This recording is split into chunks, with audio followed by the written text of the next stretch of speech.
I went through 4 years of infertility, and I Mm. was desperate to be a mother. Um, and I had Wow. no desire to have a child with a disability.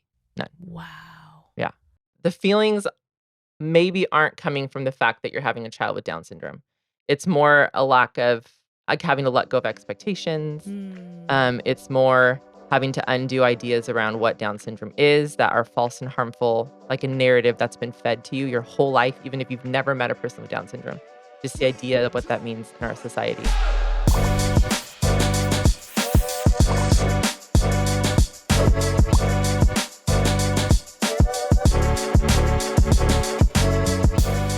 Hey, y'all, it's Toni. We're on the Still Coloring Podcast. I'm really excited about this season. We have been talking about little kids, big feelings, and the truth is we've been talking about all the kids, okay? Elementary babies, middle school babies, and we may even dive into a little high school action. I don't know. This episode I'm excited about for 2 reasons. Number 1, we have had a similar conversation before, Heather and I. And so hopefully I'll remember some of the things that she taught me the first time we had a conversation live with a whole audience. So that's why I'm really excited, because I'm like, all right, I'm not new to this, I'm true to this. But then also number 2, I really just genuinely kind of like Heather. Like, I just like the no BS, like we're doing our thing, like we're shooting it straight. We're just being honest and it's amazing. And so I think sometimes that's what we need as parents.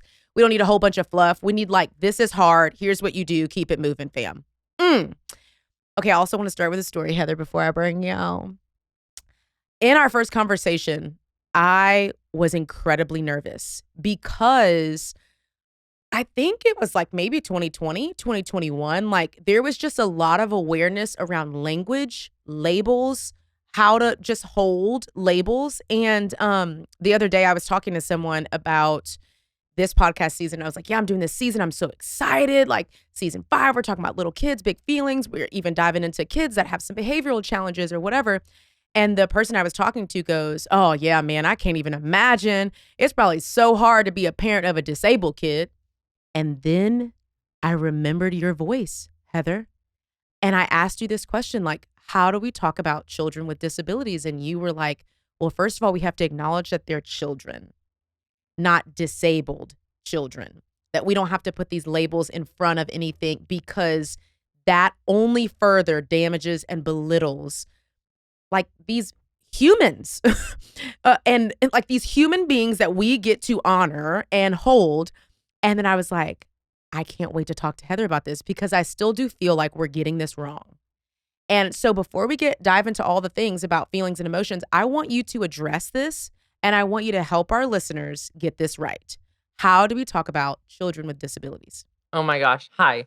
Okay, Toni. Heather Avis. Let's just say this, okay? I'm so happy to have this Help me. conversation. And I'm sweating. I'm sweating. Really hot. Okay, language. Let's just do this. And like you said, we're shooting it straight. Here's the thing about being a human in the world. Hopefully, we are always learning and growing, right? We are always learning and growing. And when we are speaking on behalf of, as an advocate or an ally, a people group that we don't identify with, there is unbelievable amounts of learning and growth that should come from that people group. Always, right? Come on. So I have learned in the last couple years, or since we've talked, that my language, I've heard a lot more disabled people talk that I was wrong in people first language. Oh my gosh. And I'm hearing that from disabled people. Oh my gosh, we're learning this in real time right now. Isn't it wild? So I think back on all these podcasts I did, right? I'm like, people first language. And let me give a tiny history and lots of caveats here, okay? Okay, tell me all the things. So, we're learning. The biggest thing is, in the disability space, disabled advocates are saying the people first language in phrases like different abilities or special needs or differently abled were all phrases that non-disabled people came up with and used, most likely to make themselves feel less uncomfortable about disability. And disabled people are saying disability is not a bad word. It's not something we're ashamed of. It is our identity. And so we will identify as disabled, and that you can put that first because there's no shame in that identity. So isn't this wild? And then it makes so much sense. We're like, wait a second. Yes. So here's another thing. I came from the Down syndrome space because I have 2 kids with Down syndrome. And that is the lane in which I run most of the time. And within disability, it is so broad and vast, and different experiences, different disabilities. It's so broad. So in the Down syndrome space, when it comes to a syndrome, it is still to say a person with Down syndrome, not a Down syndrome person. So in the last 3 years, my language has shifted in that I talk about my kids as disabled, and because there isn't shame in that, and it's not a Wow. bad thing to have that be a part of your identity. So when we're saying, "No, no, no, we have to see the person first," then we're saying that there's something about their disability that is less person. Does that make sense? Isn't Okay, no, that no, Heather, let me tell you why this makes so much sense to me. Because I don't love the phrase person of color. yeah, I love to be called a black woman because there's no shame. It's not a woman of color. It's not a woman that is black. I'm like, no, I'm a black woman. And all my words are like, what is it called? All my worlds are colliding right yes. now because I'm like, yeah, I'm not ashamed of that. Like, I don't have to be a woman. No, no, no. I can be a black woman. Right. So I think there is definitely some crossover there when it comes to people groups who our society has marginalized and deemed as less than because of how they identify. And those people groups are saying, "No, no, no. We're gonna own this. We're gonna take it back. This majority that is not a part of who we are has said what our identity will be for so long. We're taking it back." So this is what I've been hearing from the disability community, Wow. which is why it's so important to be listening to the voices of disabled people, um, and to be asking questions to them instead of to an advocate even like me. I'm gonna do my best, and I'm gonna be able to come on with you and be like, "Hey, what I said before was not Yeah. what wasn't accurate." And you know this, the thing about language is it's always changing, and it may change again in the next 3 or 5 years, and there's like a column of people who get real frustrated, "So what, now we're saying this? So what, now we do this? So what, where does it end?" It's like, "Yeah, that's what we're doing." And it might change again in 3 years, and guess what? You just then say the different thing Yeah. instead of get tripped up on it. So there's my lesson today, Heather. And Toni. there's my lesson. Welcome to Heather's neighborhood. But no, it's good stuff. It's good stuff for us as adults, but it's also good stuff for us as parents because we are also teaching our children language. Mhm. And my poor daughter, who just doesn't even know, like at all, how to use these labels accurately, could say something really offensive to another Sure. kid, right? Like a disabled kid. Mhm. Ah, I'm already on it right now. A child with disabilities or a child with Down syndrome, like, because she doesn't have the language. And so I Mhm. think as parents, we do have to get this right so that we can teach our kids how to get this right so that there's honor amongst peers as well. Yeah. So this is good. Oh, Yeah, I and I love this so think much. I think with that, because people get really afraid of getting it wrong. I do, right? I mean, in the race conversation, I'm a white woman. There there's so much there is so much fear, that's the right word, of stepping into a conversation that you just don't know about, and you don't wanna say the wrong thing or do the wrong thing or be viewed. We live in this cancel culture thing Yep. going on and all of that. Um, and I think it's so important to know that you're going to get it wrong, and it's more like the posture of your heart in approaching it. Like, "Hey, I'm coming at this, I'm gonna say something." I think we need to say the things. We need to ask the questions, we need to Yes. have the conversations, and then be quick to ask forgiveness instead of get defensive. Because our kids can't you can't know what you don't know, right? And so you're gonna say something, and then if a disabled person is like, "I prefer this language," like, "Oh, I'm so sorry. I got it from here." Um, Instead of like, "Well, what do you mean that's not what you wanted it to be last year?" You know what I Oh, mean?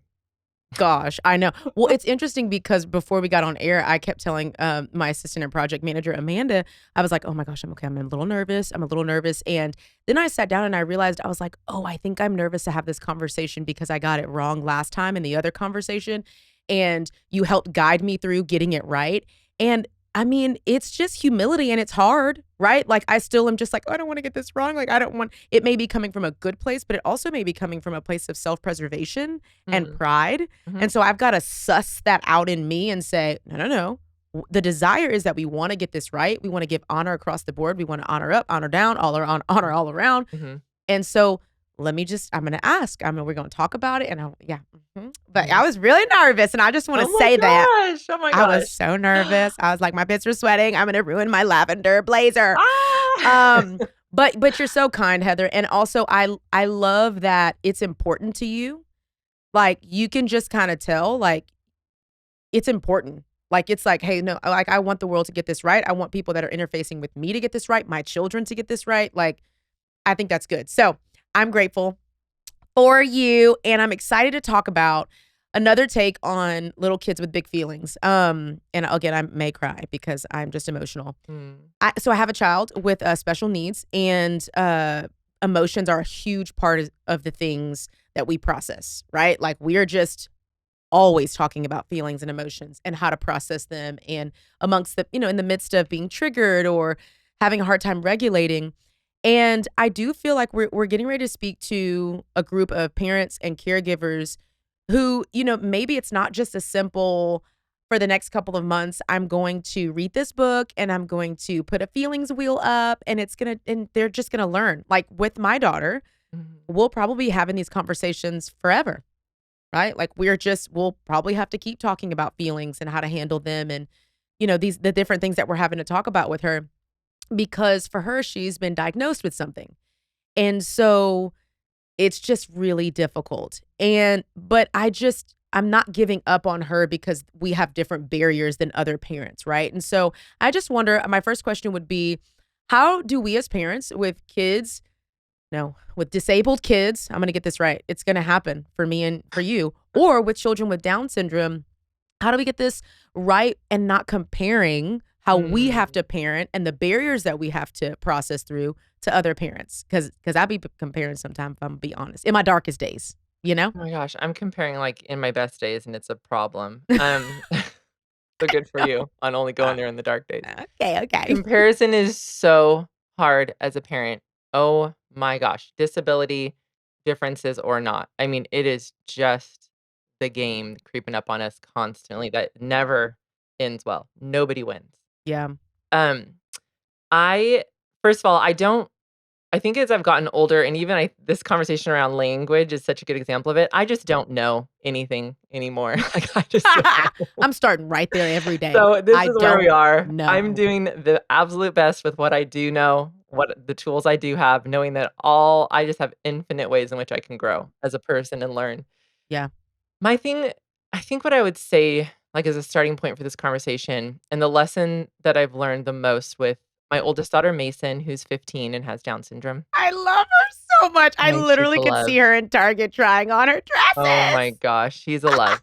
Um, and I'm comparing constantly, and I'm in it right now. We are in adolescence, we are in like, teenage years, and it is kicking my booty. Yeah. Um, is before having kids, before being in the disability space and having kids with Down syndrome, I I thought that there was a best way to be human.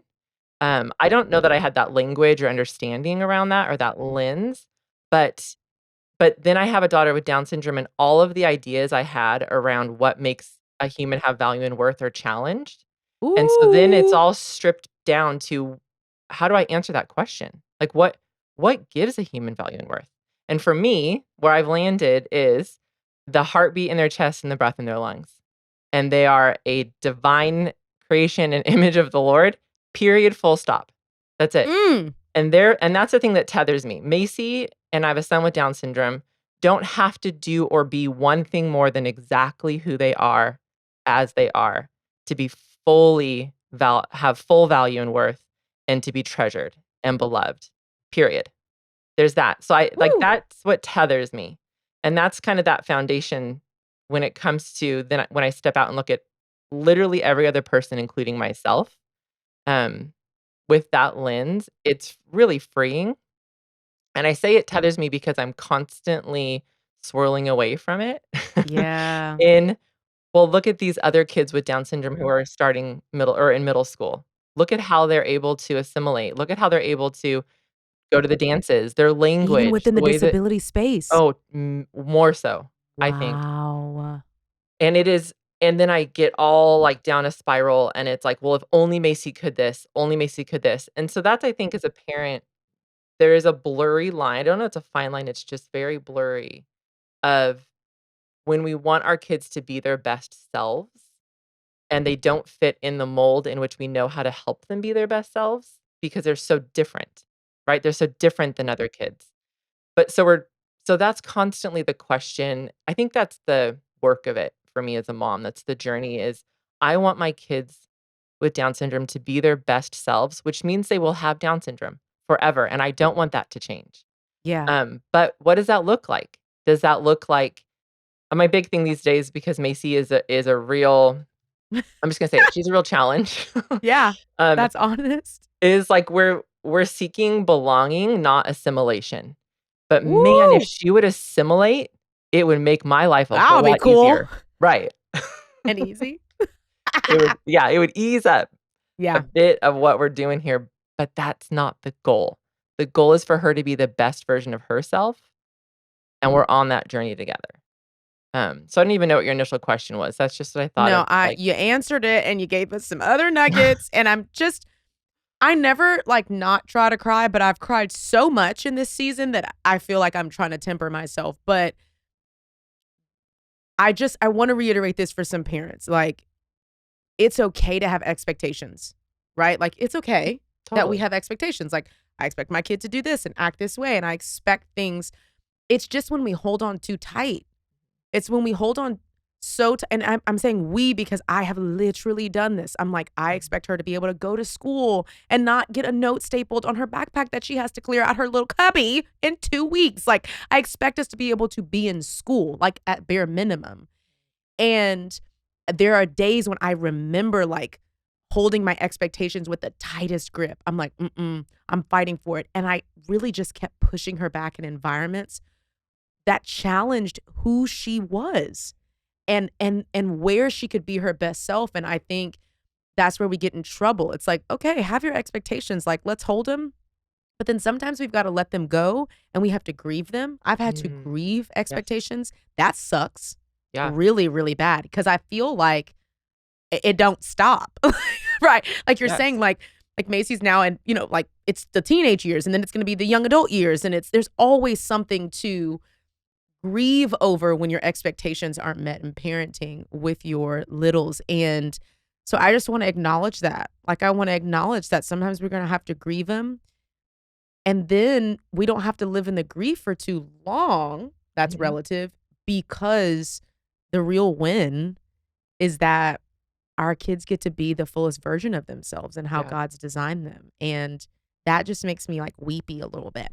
Yes, So so weepy, and there's so much there. I think that open palm posture where you're just like you were talking like you're holding so tight to this expectation that you had. Mhm. Oh my Gosh, gosh. it is freeing to let go of that, but it isn't freeing right away often. There is grief, and the grief isn't one time, like you're saying. It's not a cycle. It's like a whirlwind that just comes and goes, and you don't know how it's gonna hit you, and then I think it's really important to note that when we are raising kids that don't fit into this mold, how every single outside source is coming at us and our kid to be someone else than who they are. No one's saying it, but every system is set up that way in society. Every parent's expectation of a new baby, like, you want your baby to not be my kid, right? Like, be like my kid.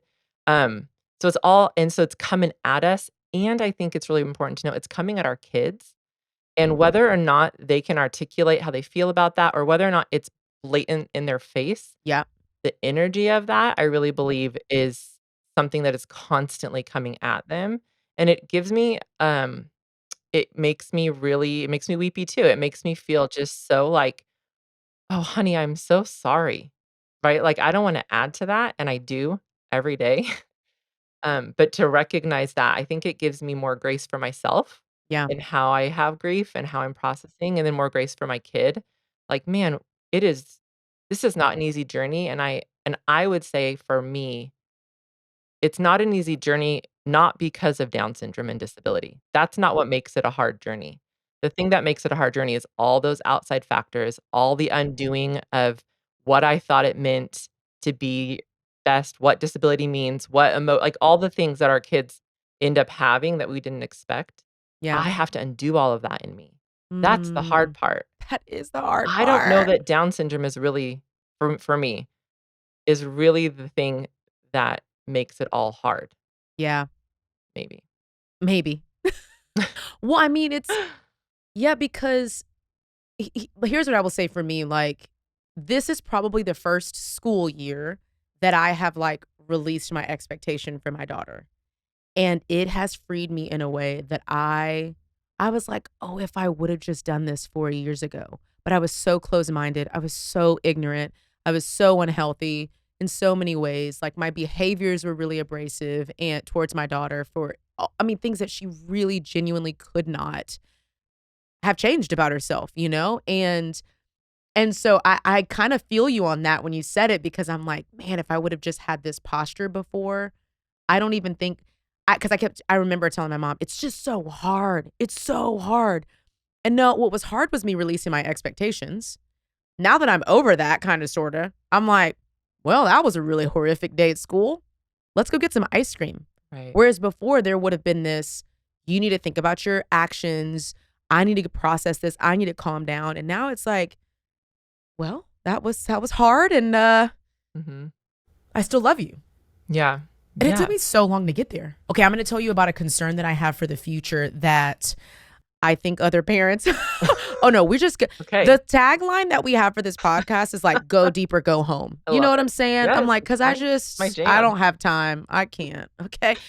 Um, so I have a new baby boy. I am obsessed.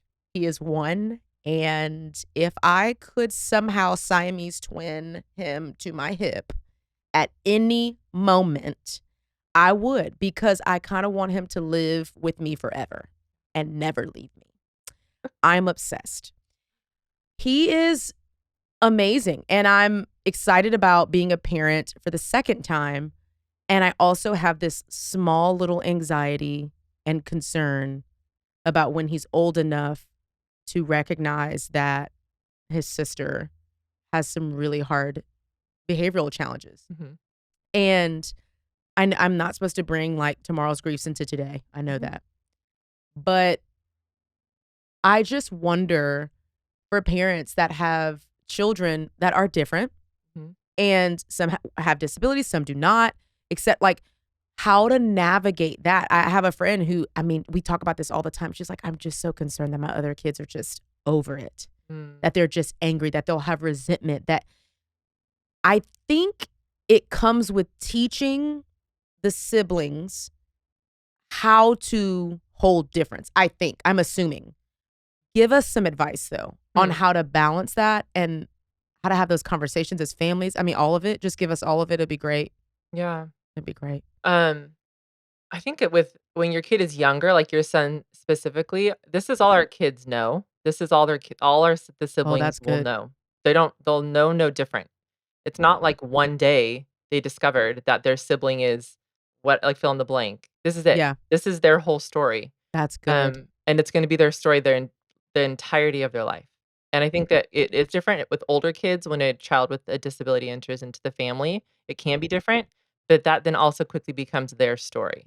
So I think it's good for me to recognize 'cause I have a daughter in the middle of my 2 kids with Down syndrome, and people are very concerned about her. Oh, I Like, bet. on social media, it's my favorite, just total strangers are just real concerned for her from time to time.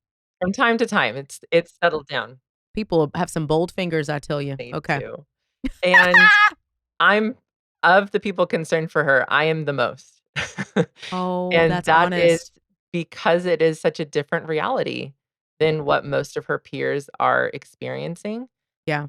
And it's her reality. This is her life. It's not like something that pops in once in a while. Like, this is it. And so there's a sense of normalcy in that that I think is just good for all of us. What the surprise that disability was if for me, I was 27 years old when it hit me.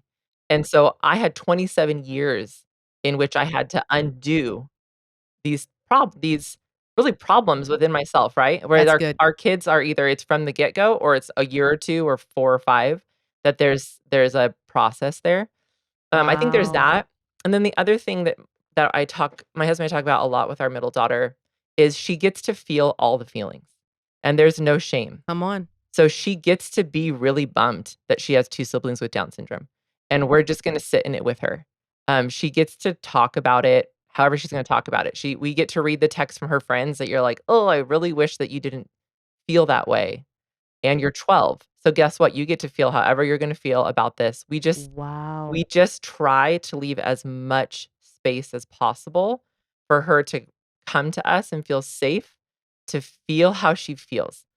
Because we can't in a lot of ways, we can't control our feelings, and as soon as we shame our kids for that, then they're gonna pull back and not process through with us, And um, it'll leak and on it'll other leak. places. Yeah, and a lot of those feelings are super normal, and we had them as parents, so Yeah. there's a sense of that, like, yeah, I didn't know how to feel about this either at one point in my life, or, "Wow, that's so hard, honey. I'm gonna hold that with you. Let me know if you ever wanna talk about that." Um, I think we have to let our kids feel what they need to feel.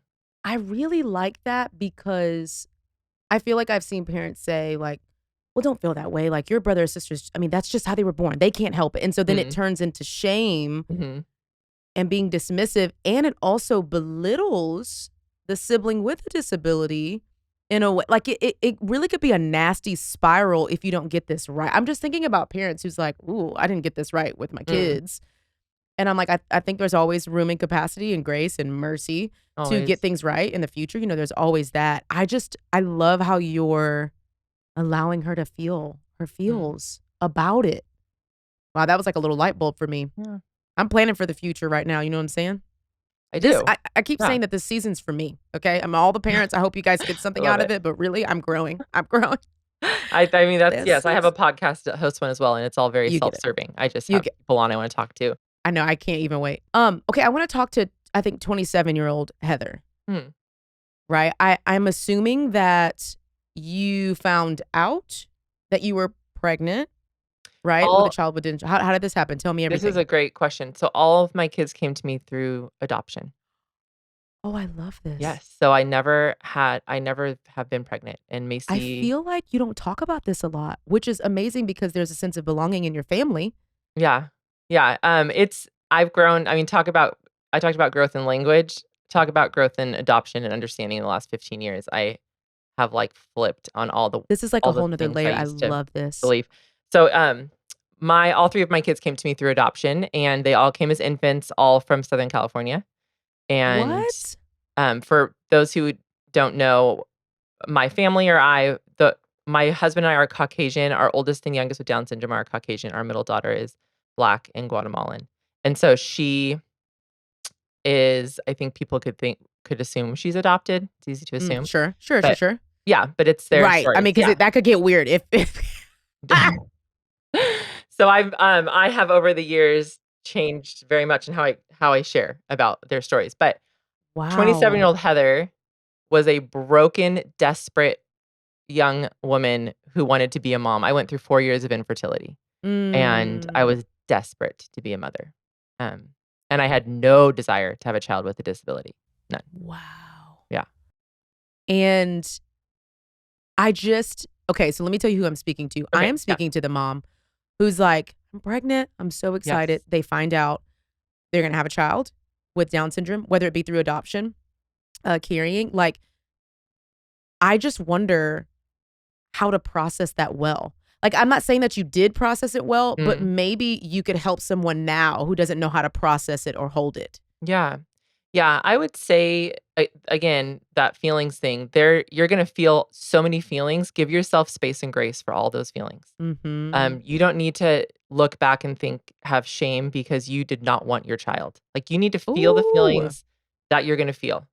I also want there to be a little bit in your brain come on. that recognizes and in your heart that realizes that a lot of those feelings are because of systems and structures and ideas around disability that are only harmful and aren't real, aren't true.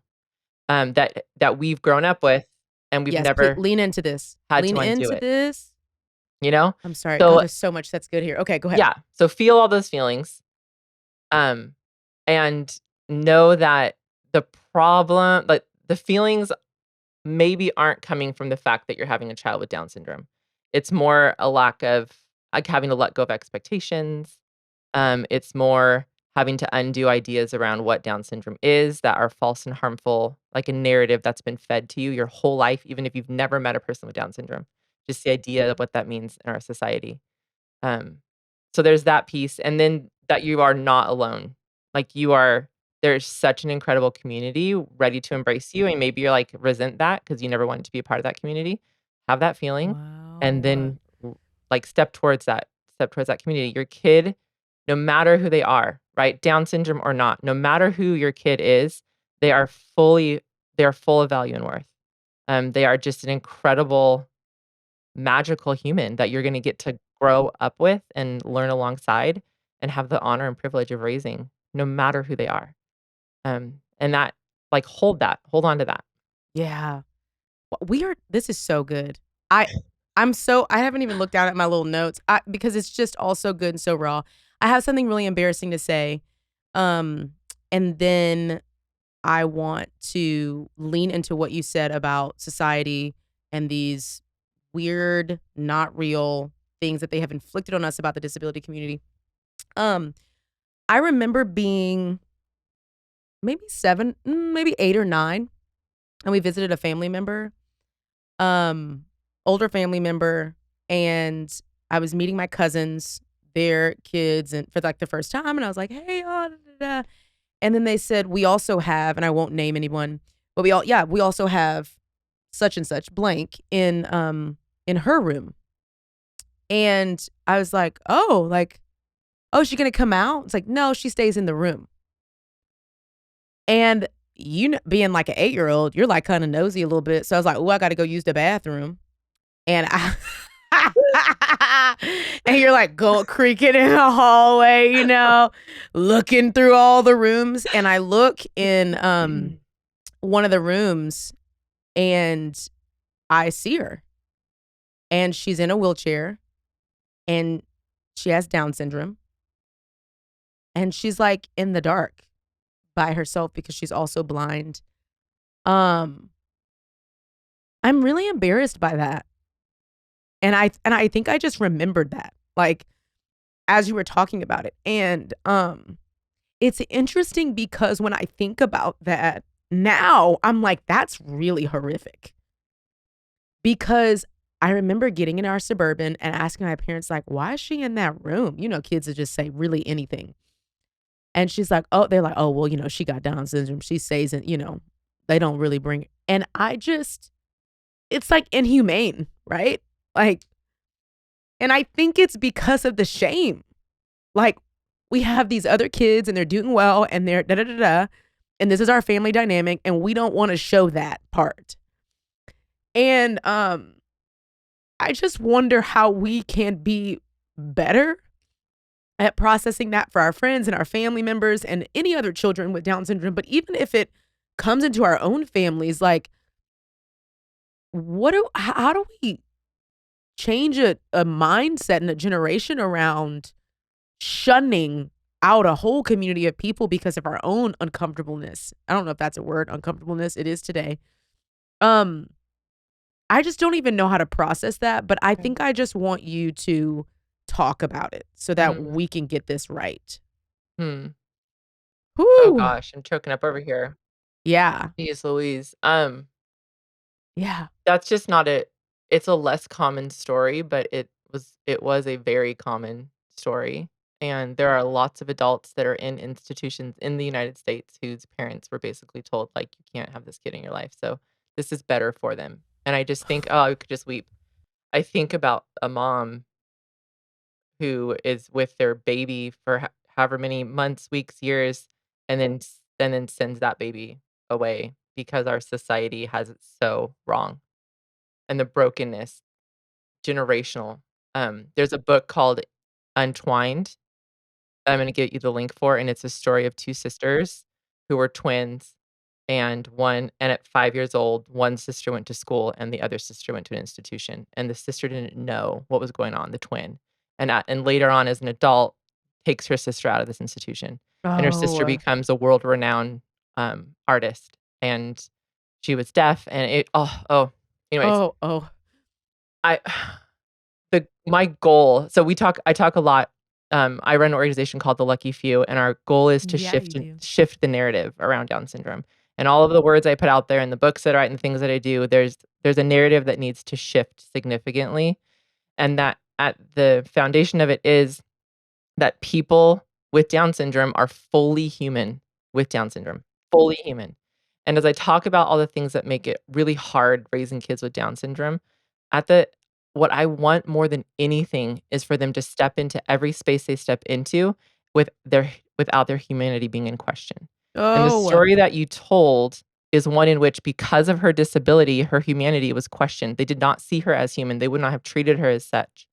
Um, and so when we are able to see others as fully human and see the humanity in them as they are, then we can that's it. That's what we need. That's what we're after. So that's the good hard work of yeah.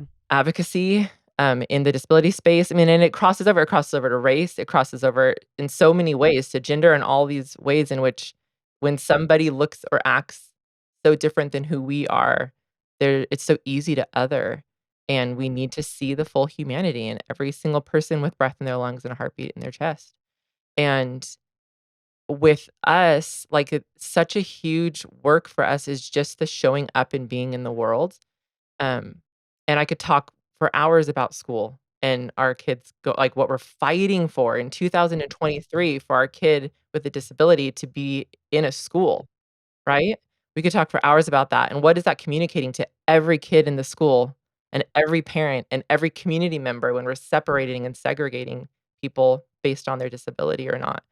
Um, so if we start with, "Hey, I see the humanity in you," then you can start to support the person and help them be their best self, and in doing so, it's just gonna reflect back Oh, on us, right? Like, that I say that Macy I love all of my kids fiercely, and I've learned so much and will continue, but Macy was my first, and she was my game changer. She shifted the narrative for me forever and for the better, and I am deeply grateful for that, and I want that for people. Like, you can't know what you don't know, but I wanna, like, shake people, like, "But you can know her. You can know her. Like, quit shutting her out.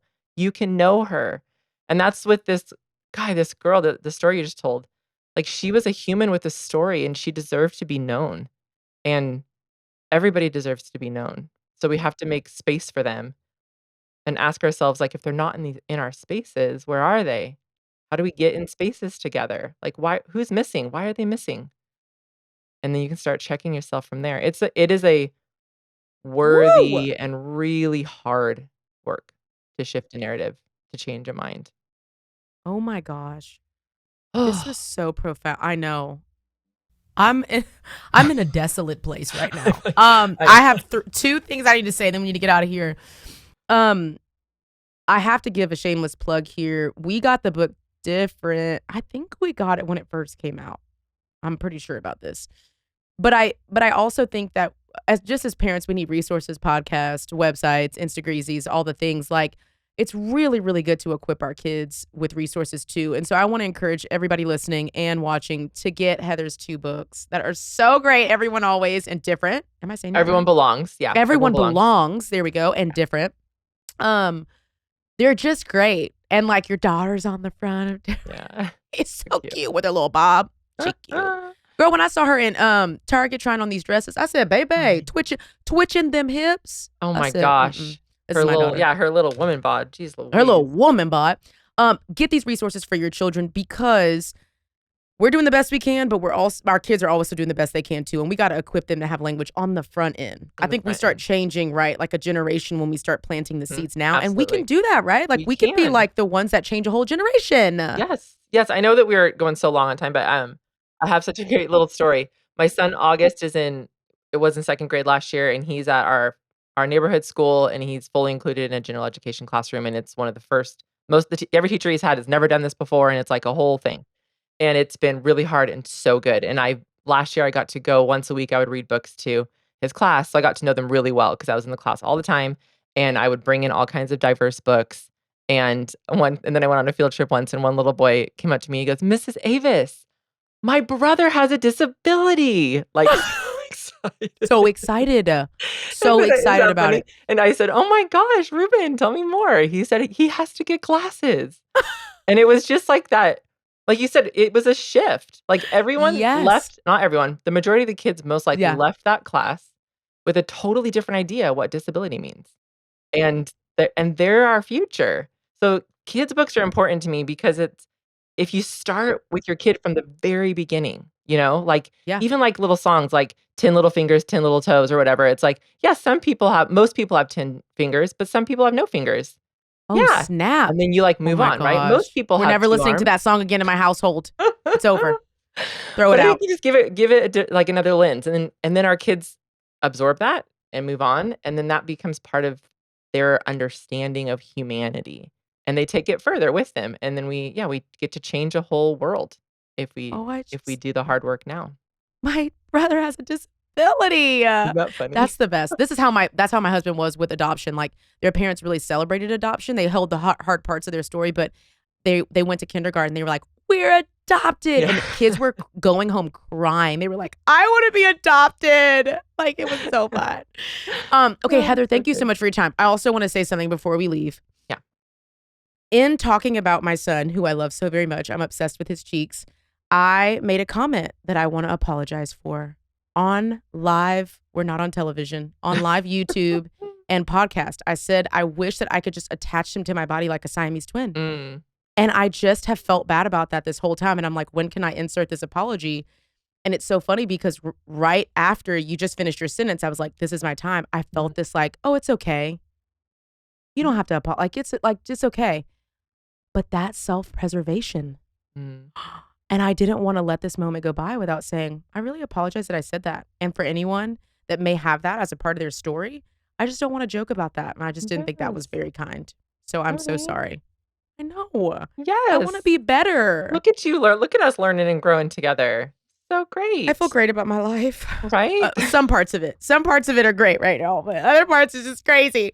Heather, thank you so much for So being on. beautiful.